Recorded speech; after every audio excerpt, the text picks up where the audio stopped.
Welcome to MooMooMath. Today we are going to go through a prerequisite review for accelerated pre-calculus. So here are the first section we're going to go through. We're going to go through 1 and 2 in this video. So we're going to do exponent rules and then simplifying radicals. So let's jump in.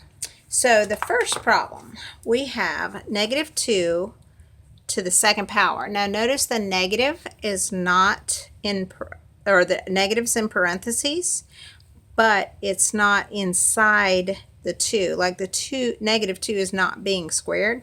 So that's like saying -1 times 2 squared. So that section, that part, when you break it up, becomes -4. And then -4 cubed is -64. Now that answer would be a +64 if it was -2 squared. Then that was all cubed. Then that would be a positive. But because that negative's is inside there and just the 2 is being squared, it ends up being a -64. So just be careful with those. Okay, the second one, we have a negative and it's on the outside. So that's basically saying -1 times our answer. Well, we have a negative exponent of -2. So a negative exponent tells us that we need to take the reciprocal. So we're going to have negative on the outside and then 5/2 squared. Well, 5/2 squared is 25/4, and because that's negative, the answer is -25/4. Okay, let's look at the next one. Okay, the next one we have a 3x squared y all to the -3. Well, we have to move this to the bottom. Even though it's not a fraction, we're going to put 1 over 3x squared y all cubed. So we're going to cube each element. So it's going to be 1 over 27x. And when you cube x squared, we're going to multiply the exponent. So that's x to the 6 and then y cubed. There we go. So that's the third one. Okay. Next one, number 4. We have y to the -4th on top. Well, that means this y is going to come to the bottom and become a +4th. Then we have 5x to the -2nd. Now the big mistake is everyone moves the 5. Well, the 5 is not being raised to the negative exponent, so it's staying on the bottom, and we move x squared to the top. There's nothing to simplify, so we're done. Okay, the next one we have x's and y's. Okay, any negative exponent will move down, or if it's negative on the bottom, it's going to move up. So that means this x to the -1st is going to move down to this x, so that gives us x squared. Y to the -2nd moves up, so that gives me y cubed. So that's that one.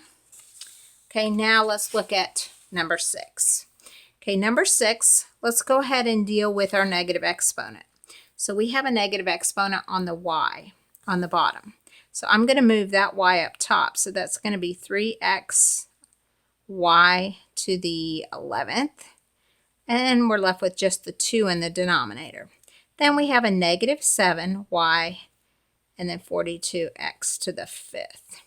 Now, this x to the 5th cancels out with one of those x's. So that leaves us with x to the 4th in the denominator. We also have a y to the 11th and another y. So that actually gives us y to the 12th. Then we have a 3 and a -7 as our coefficients. And we have a 2 and a 42 as the coefficients in the denominator. Now let's do a little simplifying. Let's reduce. Okay, 7 goes into 42 6 times. 3 cancels out, leaves me with 1 on both of those. 3 and 2, I'm left with 2 because 3 goes into 6 twice. So what am I left with? Well, on top I have a 1 times a 1 times a y to the 12th.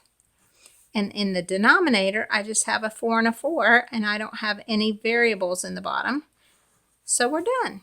Oh, wait, I forgot to bring my x to the 4th along. Let's bring that x to the 4th over. There we go. It does have a variable, x to the 4th. Okay, and that's just the exponent rules. Now let's look at a few simplifying radicals. Okay, this first one's just a square root. So the square root of 80. We have to start factoring that. So if you remember, let's just double check.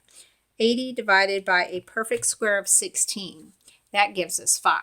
So I can take 80 and I can divide it into 16 times 5.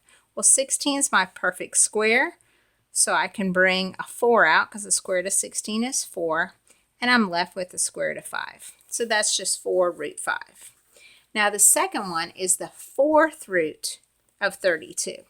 So let's start a little factor tree. We have 2 times 16 and 2 times 8, and 8 is 2 times 2 times 2. Now for 4th roots, you need groups of 4. So there's my group of 4. So I'm going to take a 2, and then I'm left with the 4th root, and I have 1 2 that's all by itself. So the 4th root of 2. So it's 2 4th root 2. Okay, now we're doing a cube root. So we're looking for groups of 3. Okay, so 54 factors into 2 times 27, and you might recognize 27. It's a perfect cube. Its cube root is 3. So I can take a 3 out of this, and then I have the cube root of x cubed. Well, that's just x. And then what am I left with? I did not take that 2 out, so I'm left with the cube root of 2 as my final answer. So it's 3x times the cube root of 2. Okay, the next one, number 4, it's got kind of written on, so I'm going to rewrite it down here. That is 3 over the square root of 8. Well, the square root of 8 simplifies. That's going to be 2 times 4, and then 2 times 2. In a square root, we just take out groups of 2. So let's take out a 2, and we're left with a root 2. And we have a 3 on top. Now, you would be done, but we can't leave the denominator with a radical. So we've got to rationalize that. So we're going to rationalize it by multiplying by root 2. So multiply root 2 times root 2, and that gives you square root of 4. Square root of 4 is 2. And then we have a 2 out front. So when we take that 2 out, it becomes a 4. And then we're left with 3 root 2. Now, nothing reduces or simplifies. So it's just 3/4 times root 2, or 3 root 2 over 4. Okay, number 5, we have the square root of 4 over 75. Well, we know that the square root of 4 is just 2, so that's our numerator. Now 75 breaks down to 3 times 25. Well, there's our perfect square, so let's take out a 5, and we're left with a root 3. So we would be done, but what? We have a radical. So let's rationalize by multiplying by root 3. So that leaves us with 2 root 3 in the numerator. And then in the denominator, we have 5 times the square root of 9, which is 3, so we have a 15. And there's number 5. Okay, and the last one on this video that we're going to cover is 4 root 3 times the square root of 21. So let's multiply the insides together. So we have 4 times 3 times 21. Now I could multiply that out to 63, but I'm not going to because I'm just going to refactor it. So I'm going to factor this down to 3 times 7, and boom, there's my pair I can take out. So let's take out a 3 and multiply it times 4, so that gives me 12. Square root, what's left? A 7. And there's the answer to number 6. So there we go. The first section to review, exponent rules and simplifying radicals. Hope this video is helpful.